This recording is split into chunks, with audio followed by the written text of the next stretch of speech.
Hello, Trà Vinh xin chào các bạn. Hôm nay thì mình sẽ làm bánh trung thu thập cẩm, nhưng mà mình không có cần trứng. Đây là bánh chai nha. Bánh rất là sắc nét, đều và đẹp, có màu óng ánh luôn. Thì làm bánh này rất là dễ các bạn, không có cần khó gì hết trơn, chỉ cần làm theo công thức và đúng nguyên liệu thì mình có được cái bánh ngon để thưởng thức ha. Bây giờ thì mình mời các bạn cùng vào bếp nha. Đây là tất cả các nguyên liệu mình chuẩn bị, các bạn xem thêm chi tiết mình sẽ để phần mô tả video. Gồm 12 loại nhân. Và đây là nước đường nè. Nước đường thì mình cũng có video làm rồi, các bạn cũng có thể xem thêm đường link trong phần mô tả. Đây là phần đậu xanh, nhưng đậu xanh mình đã làm chín. Đậu xanh thì mình cũng có chia sẻ trong cái video bánh trung thu đậu xanh. Thì các bạn hấp chín hoặc là nấu chín xong rồi cái mình sên lại với đường và chút muối cùng với bột bánh dẻo cho nó dẻo, khi khô lại là được. Phần bột thì mình chuẩn bị đây là bột mì. Mình có là 300g bột mì. Tiếp theo là dầu ăn, bơ đậu phộng, muối, baking soda và nước đường để mình chút nữa mình pha bột nha. Tất cả nguyên liệu thì mình xem thêm ở phần mô tả. Rồi bây giờ thì mình pha bột nha, mình cho lần lượt các nguyên liệu vô trong thau luôn, dằn thêm chút muối cho bánh đậm đà.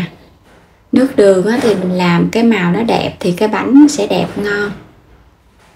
Cho hết vô luôn. Dầu ăn các bạn cũng cho vô luôn nha.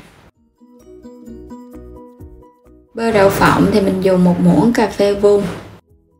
Bơ đậu phộng giúp cho cái vỏ bột nó thơm hơn. Các bạn sẽ trộn đều tất cả các nguyên liệu này lại với nhau cho nó tan cái phần bơ đậu phộng ra.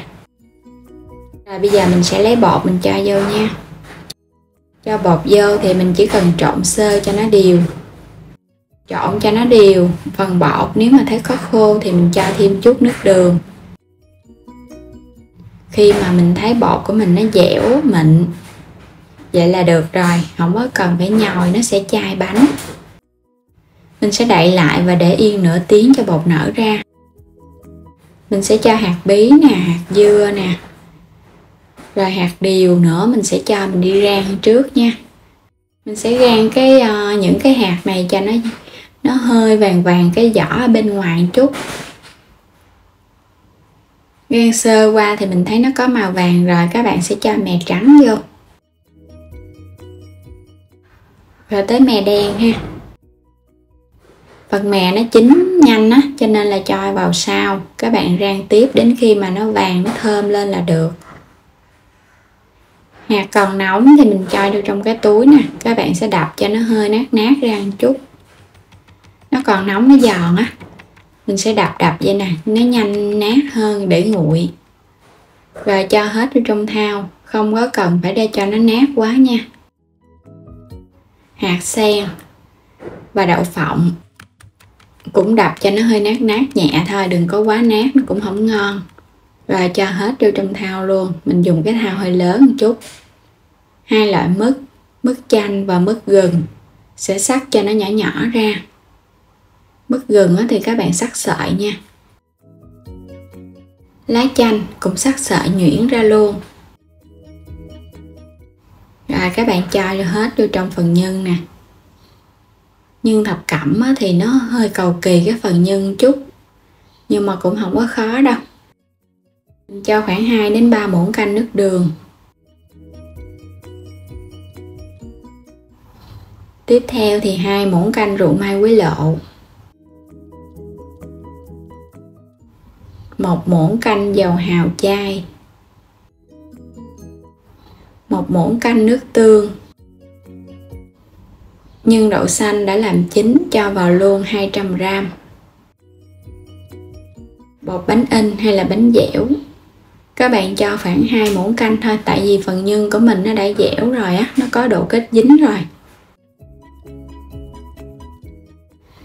Mình trộn đều lên, cho đậu xanh vào á, thì khi mà ăn á, cái nhân của mình nó dẻo, nó ngon lắm.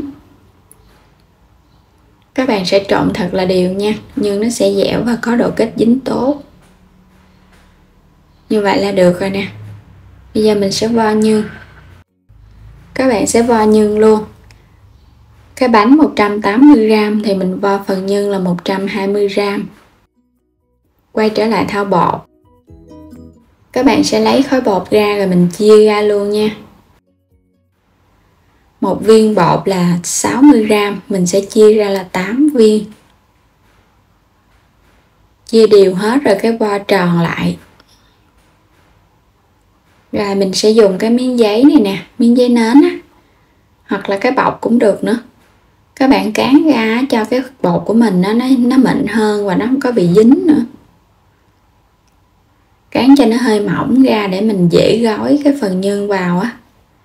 Bánh thập cẩm á, thì dễ hơn so với cái bánh nhân ngọt vì phần nhân nó không có bị chảy xệ.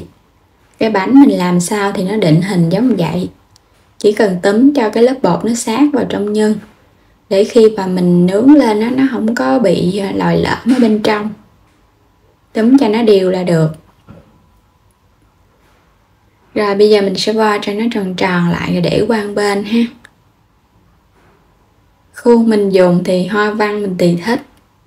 Khuôn này có thể dùng được từ 150 đến 180, phủ thêm chút xíu bột mì. Rồi cho những cái viên bột vào. Mình phủ chút xíu bột vậy á, để cho nó đừng có bị dính á. Chút nữa mình ép khuôn ra nó dễ hơn. Rồi cho vào trong khuôn nha. Các bạn đè xuống cho nó sát xuống dưới để những cái bông á nó in sâu hơn. Đè cái khuôn mình giữ vài giây để cho bánh nó sắc nét hơn. Rồi mình đã làm xong một cái. Làm xong hết rồi thì bây giờ mình sẽ đem đi nướng bánh nha. Cái khuôn lò xo này thì làm bánh dễ lắm, nó không có khó. Mình nướng bằng nồi chiên. Cho hết 4 cái bánh vô. Nướng lần đầu tiên mình sẽ nướng 180 độ C trong vòng 10 phút. Rồi bây giờ để đây nướng. Hỗn hợp quét mặt bánh thì mình có 1 muỗng canh nước đường, thêm chút xíu dầu điều, 1 muỗng canh rượu mai quế lộ, 1 muỗng cà phê dầu mè. Trộn tất cả lại, vì bánh chay nên mình không có dùng trứng. Sau khi bánh đã nướng xong, các bạn sẽ lấy bánh ra. Bánh nướng lần đầu thì cái mặt bánh nó phải vàng nha, bánh mới được. Rồi mình xịt nước cho nó nguội cái mặt bánh, nó không có bị nứt. Sau khi cái mặt bánh nó đã nguội rồi, các bạn hãy quét cái hỗn hợp này lên.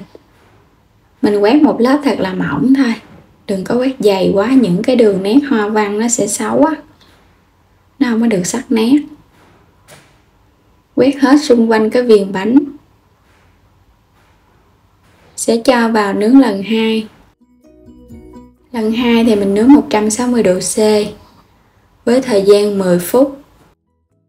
Sau khi hết thời gian thì mình hãy lấy ra. Đây là những cái bánh mà mình đã nướng xong nè.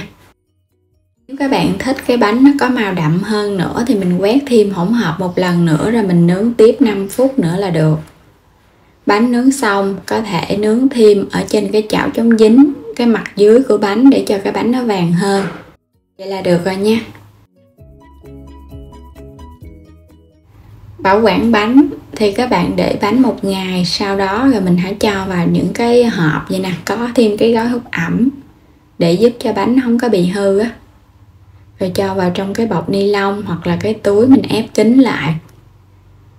Bánh thì 1 ngày là mình có thể ăn được. Bột bánh sẽ mềm. Cái bánh thập cẩm này thì cái vỏ bánh ít nhất là 2 ngày bánh nó mới ngon nha, và nó lên dầu đẹp hơn. Phần nhân rất là hấp dẫn luôn, đầy đủ màu sắc nè. Màu bánh cũng đẹp nữa, bánh chay mà không hề thua bánh mặn luôn các bạn.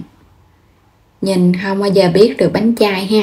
Màu sắc cũng đẹp, nhưng cũng ngon nữa. Xung quanh bánh vàng đều. Rất là bắt mắt luôn. Cái bột bánh nó cũng mềm mà, mình để được ngày là mình thấy nó mềm.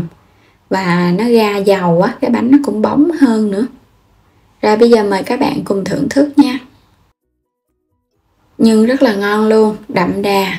Hạt thì giòn giòn nè. Có thêm đậu xanh thì mình thấy cái nhân nó béo và nó dẻo nữa. Và đến đây thì mình chúc các bạn ai cũng thành công để có bánh trung thu ngon cho dịp Tết Trung thu này. Đừng quên đăng ký kênh ủng hộ kênh mình nha. Xin chào tạm biệt. Hẹn gặp lại các bạn ở những video tiếp theo.